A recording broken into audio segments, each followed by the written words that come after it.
জানুয়ারির দিকে তাকিয়েই কি তবে অপেক্ষার প্রহর গুনছিলেন ক্ষমতাচ্যুত সাবেক প্রধানমন্ত্রী শেখ হাসিনা?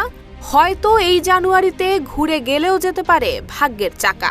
আর তাই শত অস্থিরতার মধ্যেও শেখ হাসিনা ইস্যুতে একেবারেই চুপচাপ প্রতিবেশী রাষ্ট্র ভারত। নতুন বছরের শুরুতেই কি তবে বড় কোনো ধাক্কা আসতে চলেছে? শেখ হাসিনাকে ব্যবহার করে বাংলাদেশকে এবার কোন মরণ কামড় দিতে যাচ্ছে ভারত? আর কেনই বা জানুয়ারিকে বেছে নেওয়া হয়েছে, এমন প্রশ্ন ঘুরছে অধিকাংশ মহলে। রাজনৈতিক পালা বদলের জেরে একেবারে তলানিতে এসে ঠেকেছে বাংলাদেশ ভারত সম্পর্ক।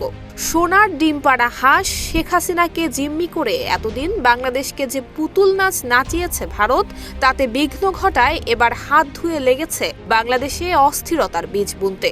কখনো সাম্প্রদায়িক দাঙ্গা তৈরির চক্রান্ত, কখনো সীমান্তে হত্যা, কখনো আবার বাংলাদেশকে নিয়ে গণমাধ্যমে লাগাতার অপপ্রচার। তবে এত কিছুর পরেও শেখ হাসিনাকে নিয়ে কোনো রকম সিদ্ধান্তে আসতে পারেনি প্রতিবেশী এই রাষ্ট্র। আগামী ২০ জানুয়ারি দ্বিতীয় দফায় যুক্তরাষ্ট্রের প্রেসিডেন্ট হিসেবে শপথ গ্রহণ করতে যাচ্ছেন রিপাবলিকান প্রার্থী ডোনাল্ড ট্রাম্প। ট্রাম্পের ক্ষমতা গ্রহণের সাথেই ঘুরে যেতে পারে শেখ হাসিনার ভাগ্যের চাকা। সেই অপেক্ষাতেই প্রহর গুনছে ভারত সরকার। জানা গেছে, জানুয়ারিতে ট্রাম্প ক্ষমতা গ্রহণের পর শেখ হাসিনাকে নিয়ে পাকাপোক্ত সিদ্ধান্ত দেবে ভারত।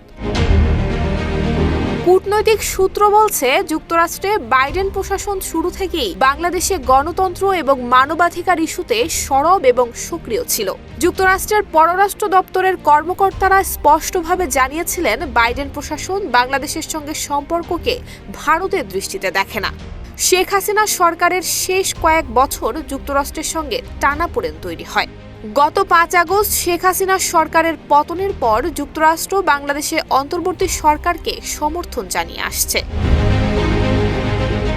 গত ৫ আগস্ট গণ অভ্যুত্থানের মুখে দেশ থেকে ভারতে পালিয়ে যান শেখ হাসিনা। গণহত্যার অভিযোগে তাকে মানবতা বিরোধী অপরাধে দোষী সাব্যস্ত করে মামলা হয় আন্তর্জাতিক অপরাধ ট্রাইব্যুনালে। জারি হয় গ্রেফতারি পরোয়ানা। তবে শেখ হাসিনার বিচার কিংবা তাকে দেশে ফেরত পাঠানোর ব্যাপারে এখনো পর্যন্ত কোনো মতামত জানায়নি ভারত সরকার। ধারণা করা হচ্ছে, এই জানুয়ারিতে শেখ হাসিনাকে ফেরত দেওয়ার বিষয়ে বড় কোনো বার্তা আসতে চলেছে ভারত সরকারের পক্ষ থেকে। নুসরাত জাহান মেহেক, ঢাকা পোস্ট।